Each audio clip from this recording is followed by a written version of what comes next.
also. Good. So with respect to kind of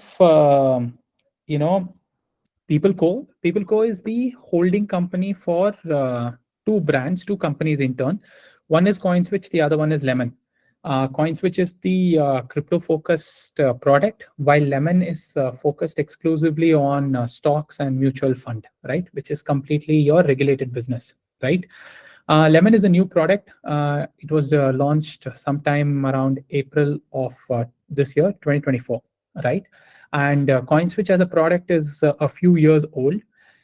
It started as a retail-focused product, which was app only for crypto, right? The objective was to make crypto investing as simple as possible. So that's why even if you look at the app today, right, it's got very simple graphs. The font is big. There are big icons. The buy and sell buttons are big.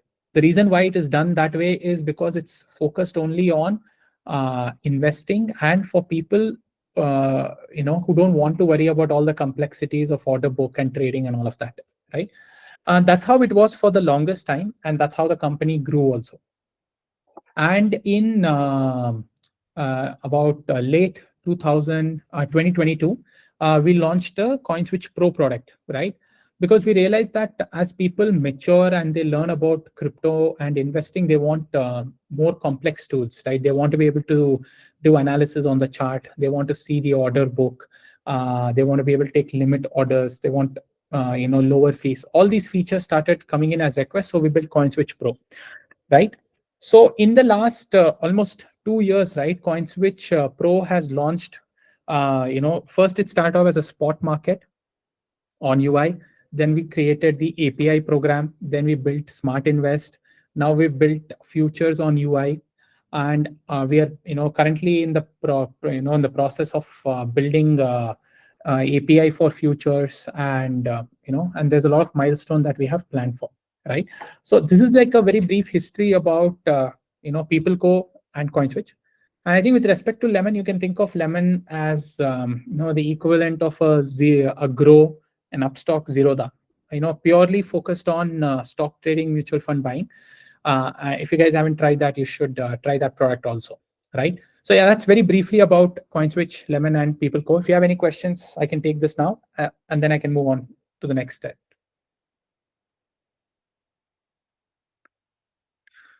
Cool. What is PeopleCo's long-term vision in wealth tech? How do you see the company evolving in the next 5 to 10 years? Got it. So I think with respect to wealth tech, right? We've already started the journey. We kind of we started it from the other side, right? We went to crypto first, and then now we have launched Lemon, which is stock mutual fund, right? Depending on how regulations eventually pan out, we might integrate it into one app. But for now, purely because of the regulation and how the licensing regime works, these are structured as two separate companies, right? But in the long run, we would, if regulations permit, make it as one unified app. Start offering fixed deposits also, offer bonds also, and all types of services for a customer, right? So they should be able to come in and invest across all asset classes. And as they grow with us, right, like the kind of expectation somebody has in their 20s versus somebody who has it in their 30s, 40s is very different. The risk profile changes. So if a customer stays with us over the long run, we should be able to understand their needs and work in that direction. That's kind of how we are looking at it in a long-term vision point of view, right? So yeah, I hope that answered your question, Mitesh. Vikas Kapoor, how does PeopleCo differentiate from further, especially in the crowded financial services market? Got it. I think again, right, PeopleCo has to be thought as two separate things. One is CoinSwitch, which is crypto. The other one is Lemon, right? With respect to Lemon, I mean, Lemon launched as a vanilla product in April, right? And since then has grown tremendously, right? I think we are already around the top 60 or 65 apps in like 3-4 months, right? And that's because of the way, purely from a branding positioning point of view, right? I don't know if you guys have seen the ads, but you might want to look it up. Extremely innovative, high brand recall. So from a pure branding point of view, we've done a lot of differentiation. Now, from a product point of view, we've spent the last couple of months just bringing stability and table stakes in terms of product features. But there's a lot of new things that are being built that you would see in the coming months. So that would be a major differentiator from a product point of view versus other companies. So right now it's a branding differentiation, and we are currently working on product differentiation also. Now, with respect to CoinSwitch, I think fundamentally there's one thing I missed about CoinSwitch and how Pro works, right? Is that if you were to use any other crypto company, right, you would only use them. Like if you go to Binance, you would use Binance. If you went to KuCoin, you would use KuCoin. But when you come to CoinSwitch, you're not using just CoinSwitch. Through CoinSwitch, you can access multiple exchanges. So we are also an exchange aggregator. So from a pure product differentiation point of view, I don't know if anyone else offers exchange aggregation in India as an offering, right out of the box. So you can use APIs and run arbitrage trading across for one crypto pair across multiple exchanges, right? And once you incorporate API futures into this, you can then do arbitrage against API against futures and the spot market, right? So there's a lot of product differentiation that is currently available at CoinSwitch. So that's like how differentiation is. Got it. So with respect to with like Anderson Horowitz, Coinbase, how has the funding influence? Got it. So I think it's the other way around, right? It's not that the funding has influenced the growth trajectory. It's PeepalCo's growth trajectory that has influenced its funding, right? Yeah, Vishal, that's unfortunate, but yes. I think it's because of PeopleCo's growth that we kind of got the funding we did from Anderson Horowitz and Coinbase, right? So yes, the funding we got is more of the representation of how we grew because of our product differentiation, specifically on the retail front. Yeah, so that's the answer to that. Any plans to come up with any products such as Octo? Currently, not yet, right? Not that we will not do it, but it's just that we feel there are more immediate problems for customers that we will need to solve. We may eventually solve it, but for now, no plans as such. Cool. Nothing else, then I can move on to my next set of topics. Okay, cool. One of the things that folks have asked me to kind of touch upon is what is like the what does the future of crypto look like in India, right? If you've been looking at the world of crypto, right, it has gone through its own evolution in India, and it's globally also, right? First, people looked at it, they didn't take it seriously, and when they started taking it seriously, they tried looking at it to ban it or just push it away to the fringes, right? Hasn't happened particularly, right? I mean, it's worth almost $2 trillion as an asset class, right? It's very big, right? So fundamentally, governments are now in a realization that you cannot ban it, it has to be regulated, which is fair enough, right? Because there are considerations that every government has to take into account, like anti-money laundering, know your customers and all that. So regulation is a good thing, not a bad thing, right? And I think India has also taken that same trajectory, right?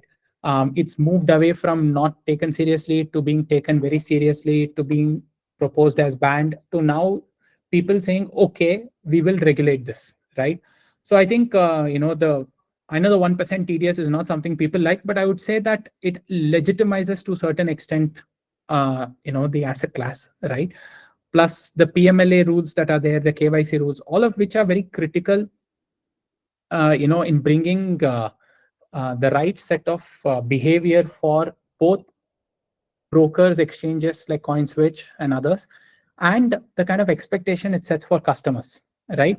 So I think regulation has, or at least the government's relationship with crypto has improved considerably. And, as an industry, right, there is a BWA, which is an industry body, which works or, provides inputs to the government in terms of what is the trends globally and how India should also be be in the forefront of, crypto regulation, and is working to figure out how to bring better regulation and what do you say, clarity to this industry. Plus, I think globally also the US government has approved, like the SEC has approved Bitcoin ETF, ETH ETF. I think Solana and XRP ETFs are also being discussed. So I think all of that adds a certain level of legitimacy that will help crypto, become more accepted in the mainstream in the long run. Is how I would look at it. Uh, like an honest answer. Hold on. Despite regulatory uncertainty, India has in significant growth. What is CoinSwitch strategies to further adoption of crypto among specifically outside of urban areas? Got it. See, I think there are two parts to this, right?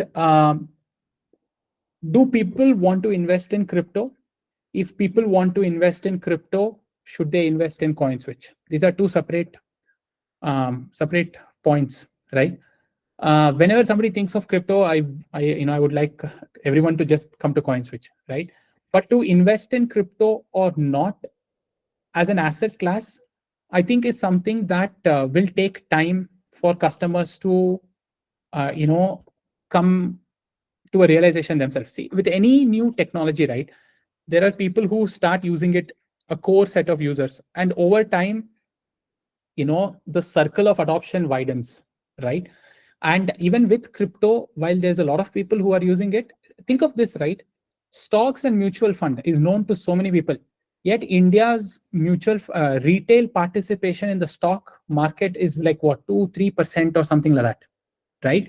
So when a stock market and mutual fund, where they've spent so much money, the government is aggressively pushing for retail users to be part of the stock market itself, has 2-3% adoption, it will take a while for crypto also to get adopted. So I think that is the honest answer, and that is the expectation we should have too, right? So yeah, that's my take on it. Is Lemon the backup of PeopleCo just because? No, Lemon is not a backup of PeopleCo, right? Ideally speaking, we would have wanted one app to be used for customers for crypto and everything.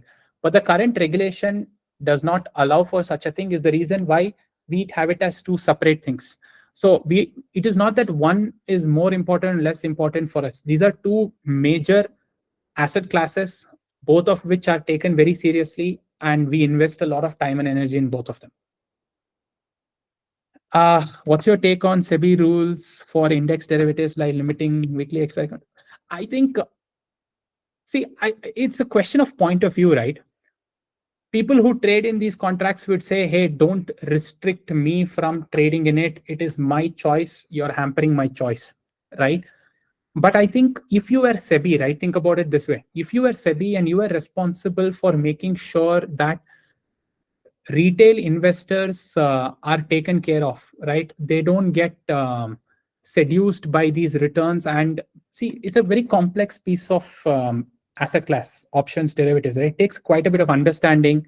You need to be not only do you need to know how this asset class works, you also need to have the emotional resilience to take hard decisions. If you know you're losing money, you cut your loss. You don't put bad money after more money, right?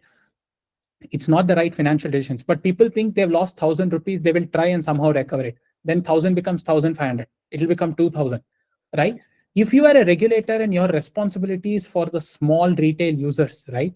You would look at the current landscape and say a lot of people are losing money, and you would step in and do that. So that's kind of how I would look at it. SEBI is doing it because its mandate is to make sure that small retail users are protected, and this is how it is going about doing it. While this might cause inconvenience to few people, but in the larger scheme of things, it is the right thing for SEBI to do, right?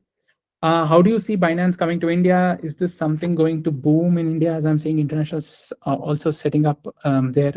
See, it's about, again, right?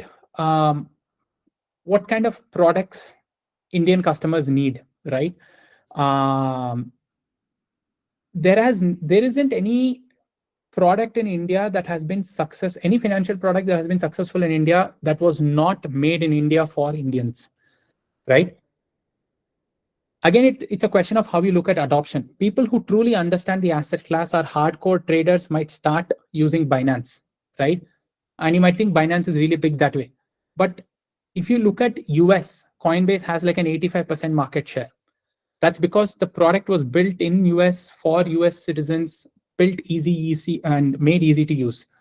I think even in India, what will happen is as adoption starts increasing, products built in India for Indians will do much better than Binance, even though Binance looks like it's doing well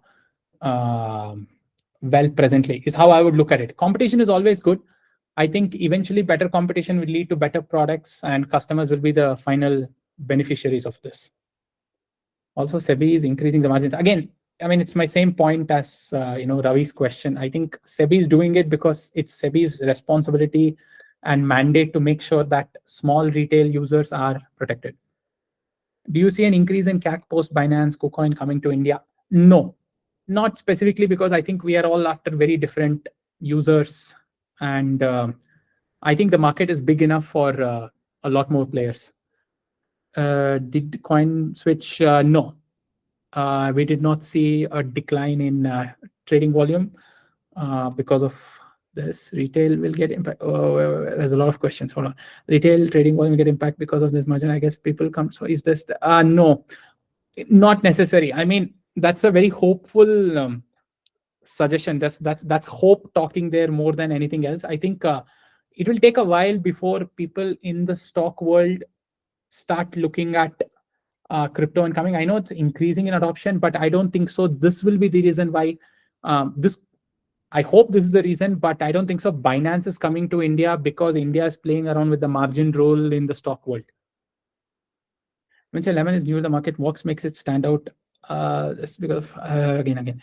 Okay, so, you mentioned lemon is new to the market. What makes it stand out? Yes, again, it's two things. One is definitely as a positioning, it's very fresh, it's very different. I think you should spend some time looking at the lemon ads.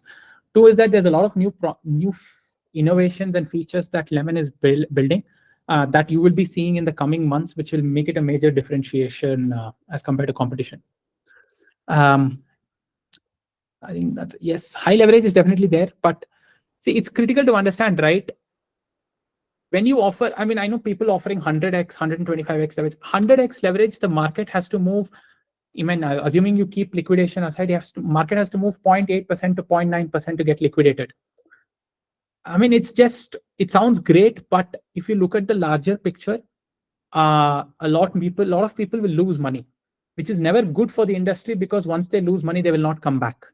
So I think SEBI is thinking about it that way. People losing money will lose faith in the stock market and will not come back, which is not good for the stock market in general. If you had to bet on one, it's not that's the thing, right? Think of it this way, right? Assume you're like a 30-year-old or a 20-year-old, right? It's not that, okay, you will not eat one type of food all the time. You will want variety, right? It's not about lemon or CoinSwitch, it's the asset class. You have fixed deposit, you have bonds, you have stocks, mutual fund, you have crypto. You will have to have exposure to all of them to manage your risk profile. You will not put all your money in one thing. You will manage your risk profile. So it's not about choosing one or the other. That if you have to choose between one, it makes it sound like you're choosing between one asset class over the other. Every asset class has a role to play, and they are as important as the other asset class. So that's how you should look at it.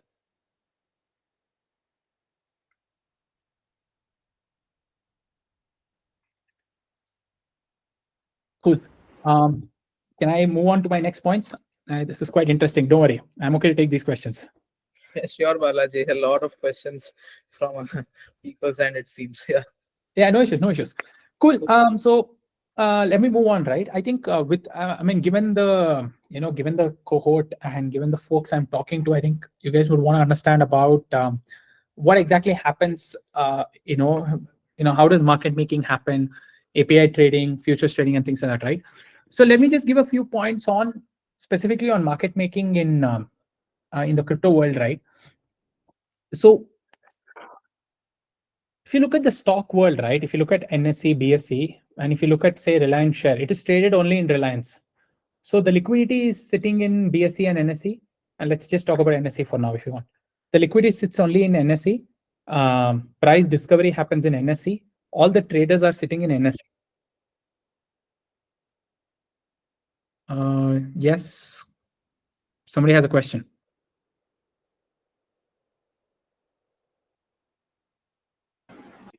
We can continue. It's fine. You can take the doubts maybe Sure. afterwards. Yeah. Yeah. So I think one critical difference, right? So what I was trying to say is that if you rely on shares, right, it's available in NSE, it's price discovery, liquidity, traders, everybody sit there, which means that there is enough liquidity and price discovery happens there. So you don't have to worry about what is happening globally for your price of Reliance, right? For example. But in India, right, your BTC USDT prices are determined globally, right? Because trading happens boundaryless, right? So continuously, the price of BTC is determined by multiple exchanges, all of them converging to one fair price, right? Now that has to come to India and translate. For it to come to India, first you need to determine what is the INR USDT price. Then you need to determine the USDT BTC price. Then your outcome is the BTC INR price, right? So in crypto, because the liquidity is distributed across multiple exchanges, price discovery is happening at a global level. You need market makers to be able to inject liquidity into the country and take it out of the country based on supply and demand for it to have a fair value. What does this mean? Let us say that you know and market making need not be one person, right? Market making is just the activity or an outcome that comes out of it. Now let's say that hamster combat release, right? I mean, like, or even Egan got launched. If Egan has to get traded in India, Egan has to come into the Indian exchanges. Otherwise, how else will your trading happen? So somebody has to get that liquidity from outside, inject it into the Indian exchanges. Trading has to happen. If a lot of people are buying Egan in India, then liquidity will keep coming in. If a lot of people are selling Egan, then liquidity will keep going out, because you need a way to connect the Indian exchanges to the global exchanges for supply and demand mismatches to not be there, and therefore the prices to be fairly stable, right? So so if you were a market maker, you would buy Egan, then you would look at what the INR USDT price in India is, then quote that in real time in an Indian exchange, and that's how you'll build the book. Now, this need not be done by one person, right? Because in CoinSwitch Pro, you have access to global liquidity also within our exchange, which means that anybody can pool in liquidity and start building it. So I think India and a couple of other countries are unique in that, because you have to bring liquidity in and out. So from a trading point of view, market making in India is of more essential nature than most other countries, and that's something that is you might want to understand and do. And market making is not something that is specific to crypto.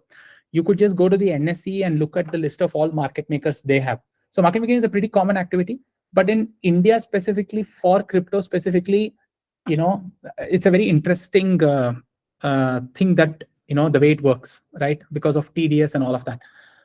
That's something you guys might want to read about, right? But that comes on top of API trading anyway. So anybody can do API trading, and within API trading, market making is one type of trading facilities, right? That you guys can attempt, right? Uh, Now, for you to do market making, right, fundamentally you will have to have a buy side and the sell side, which means that when you're on the when you are a market maker and your sell side is the customer buy side, which means technically you will have the asset with you, which technically means that you are long on the asset class. So if you are long on the asset class, which means your holding risk increases. So you'll have to figure out a way to de-risk the business, which means you will then need a short position on the futures to make it delta neutral. So what I'm trying to say is that market making is about bringing liquidity, but doing it in such a way that you have zero risk of the underlying asset, because the asset can go up or go down. So now you need API trading on which you will do market making to make sure that the market making is going to come at a delta neutral way. You will need futures trading. So that's how all these pieces fit together, and they all make sense when you look at it that way, right? Why is it beneficial for an exchange to partner with market makers? Sure, I can answer that question, right? And then move on again. So it's important because you need liquidity, right? Think about it. assume there was no market maker who would bring, in my example I was giving you of Egan, who will bring Egan into that exchange? Somebody has to bring Egan into that exchange, right? You don't need market makers all the time, but you will need market makers in the beginning just to get that thing started, and then over time traders will then themselves bring it on, right? So that's kind of forward. It's important to bring in liquidity so that the buy side and sell side, anybody who wants to come and buy will be able to buy. Anybody who wants to sell, there'll be a counterparty to sell to, and the price will be the fair price. So that's the critical part, right? So yeah, so if you look at CoinSwitch Pro, we've already built all these capabilities so that people don't have to invest a lot of integrations to do it, right? Once you integrate with CoinSwitch Pro, you've integrated with multiple exchanges, right? Futures is something that we are building. Once you build that, you can do API futures trading, you can do spot API trading, which you already can. You can hedge your risk and a couple of other things, right? So I think one of the questions at the beginning was, how is your product features with differentiation? This is how we are bringing differentiation into this, right? Any questions on this before I again move forward?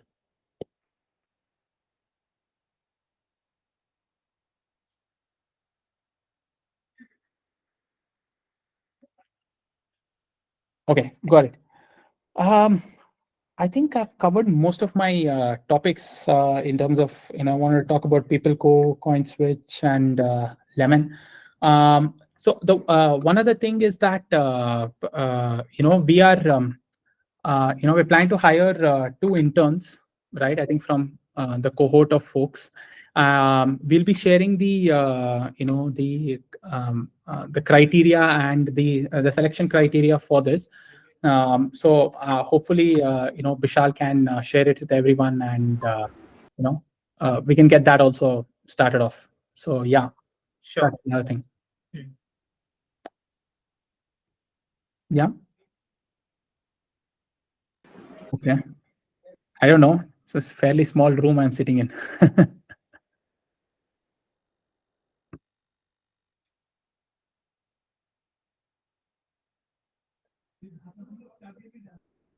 uh,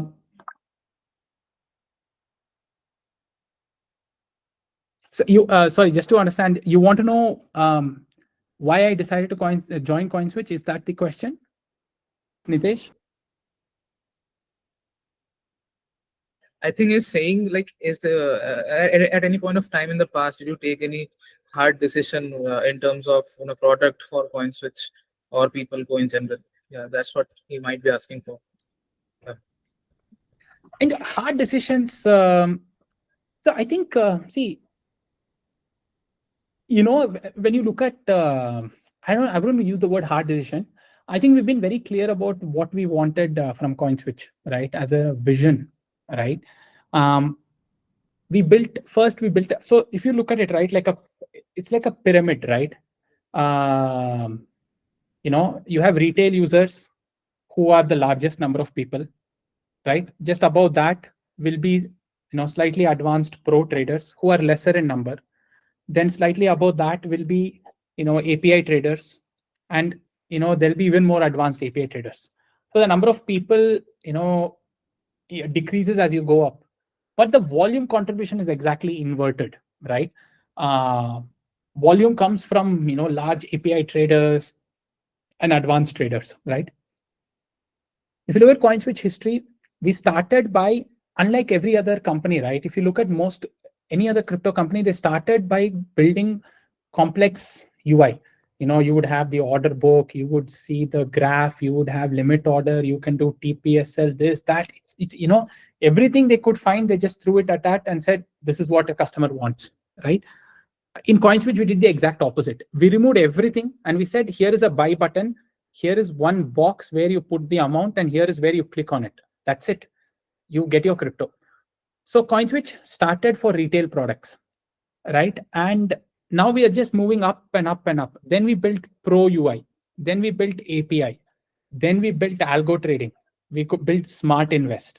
We built all of these features because we have a very clear vision of who our users are and what their needs are, right? And this is something that is not new for us. Like we know, we knew we had to build futures and something we've been working for the last 1 year. We know we have to build futures API. So I wouldn't call it hard. The hard decision is that even in a very dull market, it was a very dull market in 2023 last year, very dull. We did not change it. We kept building. So all the features and products that you're seeing today was something that we've been building during the very, very bad market period of 22, 23, 24, right? So we had to have the conviction that our product will be successful.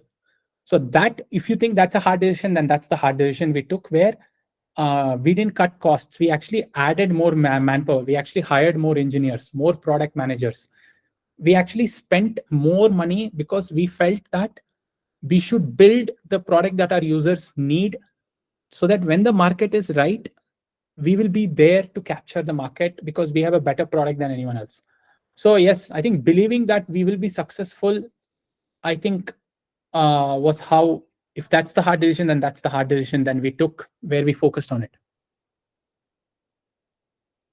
In which year did you get to know?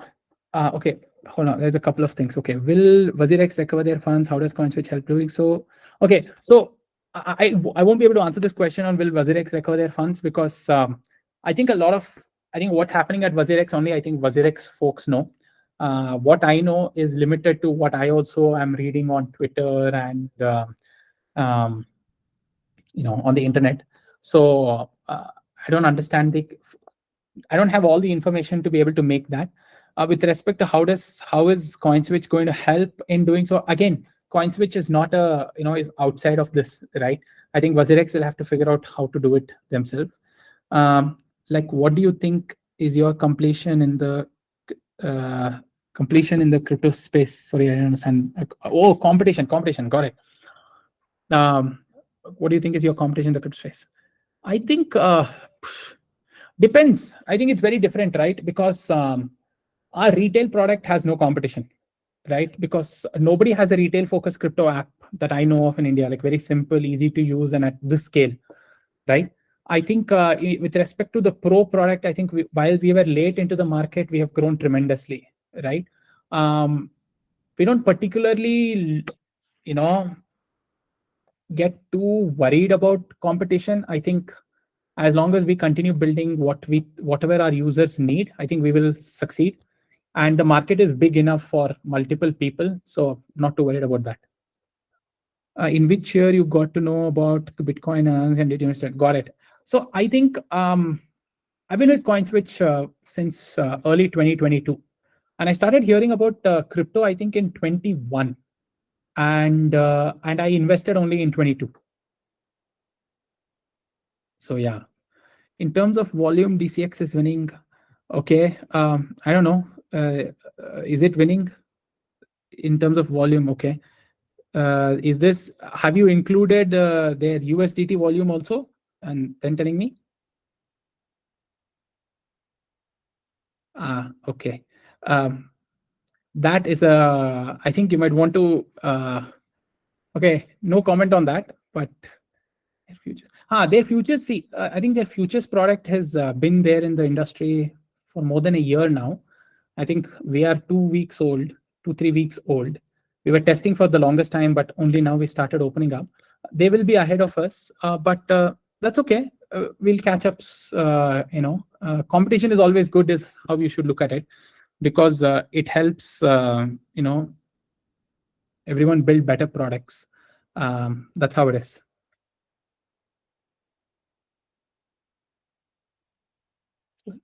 Any other questions?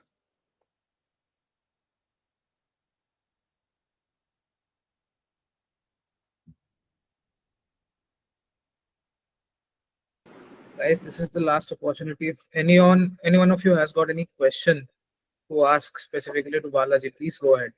Yep.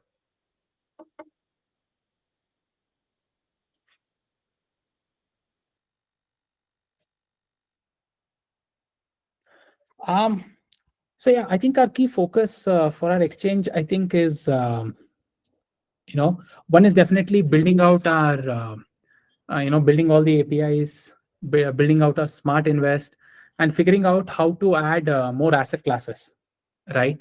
So I think there's a lot that we can do on this front, right? We're thinking of a couple of new products. How can we access into CoinSwitch? So I'll come to that. I think we are building a couple of more products that you should just wait for like another 3-4 months, and you will see a lot of new products. So I think the key focus area is definitely going to be how do you offer more options for traders to trade on, right? And that's what we will focus on, and we will look to build those. Sorry, I understand the last question. How can we ourselves into CoinSwitch? How can we see ourselves into CoinSwitch? Yeah. Got it. It depends. Are you asking me for with respect to being a user, or are you asking me about that too internship thing? Got it. I think there's a detailed document on that. I will have that shared with Vishal, and he can share it with you folks. You can go through that, and if you have any questions, you can reach out to us. Perfect. I'm happy to hear that. By the way, Balaji, all the people you see here are users. Basically, they are on USDT futures. Okay. Yeah. Super. If you guys have any feedback, please share it with Vishal, and we will definitely get those enhancements or issues or whatever it is fixed, so that the product definitely becomes a better product. So in this country, after what happened, is it difficult to onboard new users? So we've been looking at the numbers, right? I think honestly, the only thing that determines onboarding new users is the only thing that determines the onboarding of new users is how the market fares, right? If the market improves, people organically come, right? So yeah, that's kind of how we are seeing it right now. The long-term impact of what has happened to WazirX is something that it'll take a while for us to truly understand that. It's still a bit fresh in people's mind, so we'll need to understand what the long-term impact of that is. Can you brief about how to list a coin on in crypto? You mean in crypto or in CoinSwitch?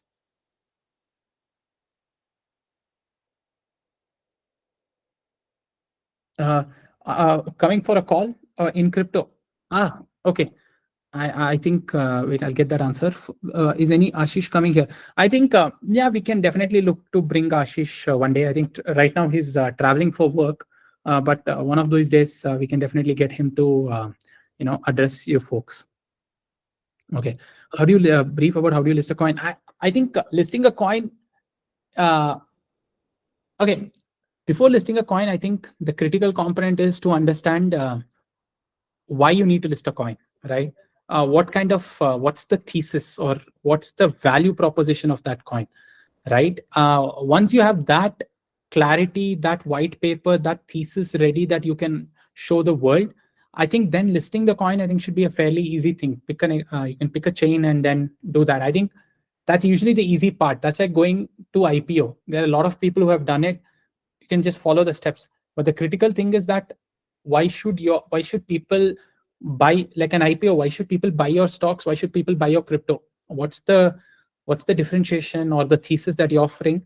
I think once you're clear about that, I think listing the coin then becomes an easy thing to do.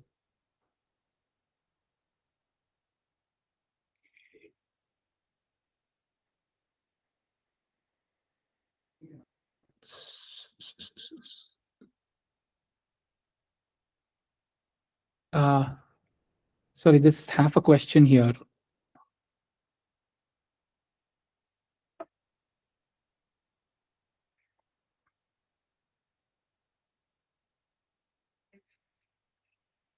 Sorry, I didn't get the last question, but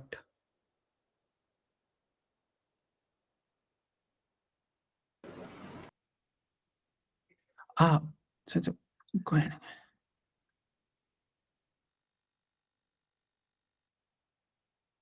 Why does the hourly and candle close differently from Binance? Okay. What's the extra I should do for CoinSwitch? I think for that question, right? I think why don't you just first wait for the the document that we will share. you can look at that, and then that should probably get you the answer you're looking for, right? Why does the I didn't understand the question, Vishal. Balaji, actually, I'll tell you more about it. So if you look at the chart of CoinSwitch futures, that's what we're talking about. So Uh, the duration of the hourly candle, if it is at, say, for example, 35 minutes, right?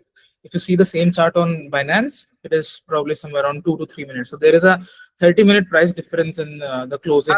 For that is simple because they follow the UTC timing, and UTC plus India is 5.5 hours. So right. their hourly candle will be 30 minute to 30 minute.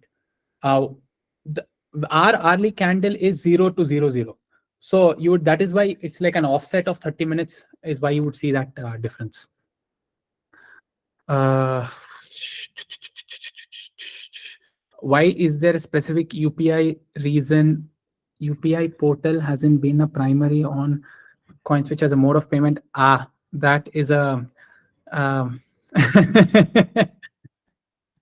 see. It's not that we don't want to offer UPI. It's just that uh, you know I think currently trying to offer UPI through crypto via banks is a bit difficult. That's something that we are working on. So it'll take us a while to solve that. It's not that we don't want to do it. It's just that um, we are constrained by not being able to offer it. Uh, Definitely, once we can enable it, we will definitely enable it. It's more of an industry problem than a CoinSwitch specific problem. Got it. Uh, Yeah, I mean, if there is anything specific, Bishal, I think if with this daily candle, just if you have more details, you can just send us some screenshots and we'll look into it. What changed from Flipkart to CoinSwitch? Oh, very different. Okay, wait, that's a long question. I'll get to that answer. Yeah, sorry. The other one is that I've been maintaining a trading journal. Lovely. I think you should maintain a trading journal because you know people don't remember things as well as they think they actually do. A journal is very good to remember. It'll help you in improving your decisions. Again, right, my suggestion is that why don't you just wait for the final criteria and selection criteria document that we will share with Bishal, and that'll help you you know figure out what is it that you need to do. What changed from Flipkart to CoinSwitch? Very different, man. In Flipkart I used to sell groceries. Here I'm crypto. Very different. The nature of business is very different. The kind of levers you have to influence decisions are very different. So it's quite a challenging role. Very different is how I would look at it. Um, see, that's how it is, right? Uh, I think you guys will also reach this position, right? It's only a question. I mean, I've been working for a long time, and this is where I am. You guys have just started, so I think it's a bit unfair for yourselves to say that it's far away. It's just that with time, you guys will also get there. So I have full confidence that you guys, um, you know, will get to a position where in a call sometime in the future somebody else will be telling you the same thing. So I really hope that happens for all of you. Yeah, Vishal. Yeah, so just wanted to let you know about the cohort a bit more. So we are basically focusing on four main domains, right? So one is retail, one is algo, one is market making, and the fourth is growth and BD. All right. So yeah, as part of understanding how the crypto personas work, or how and more about the product, specifically the USDT futures, and we have made all the people here to maintain a journal, right, based on some kind of a strategy they could be working on, and eventually, if it seems to be profitable, we would essentially automate it through algo, right? So that's what we have instructed all the folks out here to work with, and let's see how this goes. Yeah. Yeah, absolutely. I think keeping a journal is a very good thing, man. Not just limited to trading. In general, also having a journal is very good to improve your decision making in various things in life. So yeah, good. I'm also excited. Cool. Any other questions? I think we are done.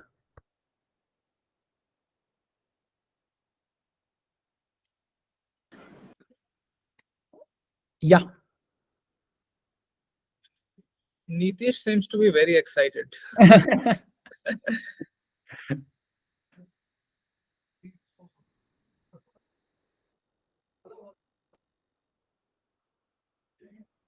Is it okay to go all in into crypto? Uh, I would say this way, right? It doesn't matter which asset class, you should not go all in into one asset class. Um, yeah, I was saying the same similar thing in terms of education, trading, and job. Yeah, I think you should have diversification, right? Your work could be related to crypto, right? But your financial decisions should always have a certain level of diversity. I think the education, trading, a lot about how you do your trading in crypto. Again, for a second, think of it this way, right? Once you learn how, it's not the same, but with a little bit of learning, you can do other asset classes. So if you were to come into, say, CoinSwitch, right? If you're coming into CoinSwitch and you start with crypto, right? We also have Lemon.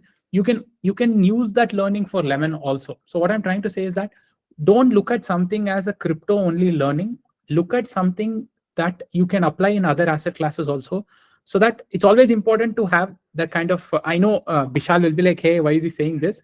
But it's important to have diversity. You should not do just one thing, right? Because it's always good to have that, because it's about money, right? It's not like work or something. It's about money, so you should be careful in that terms. So whatever you're learning, learn it in such a way that you can apply it for other asset classes also.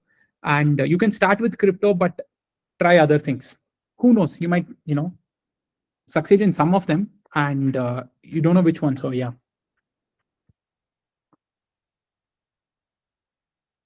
Perfect.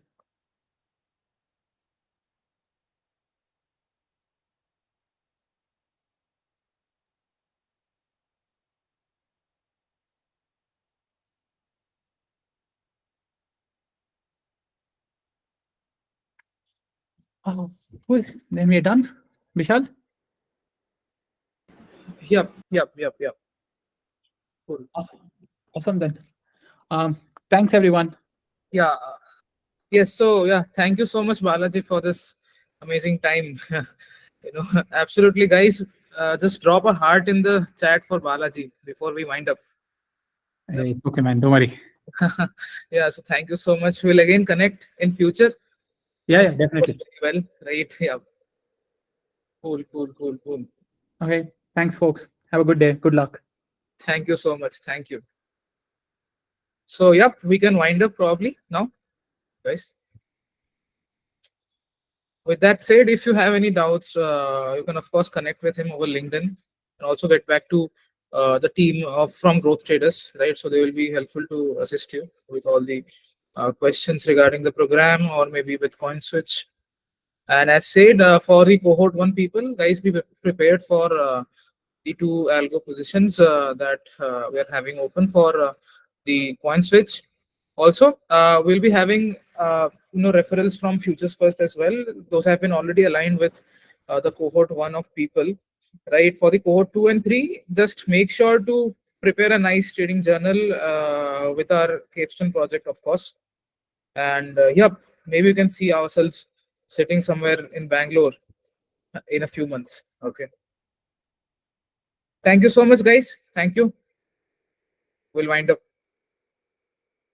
Bye bye.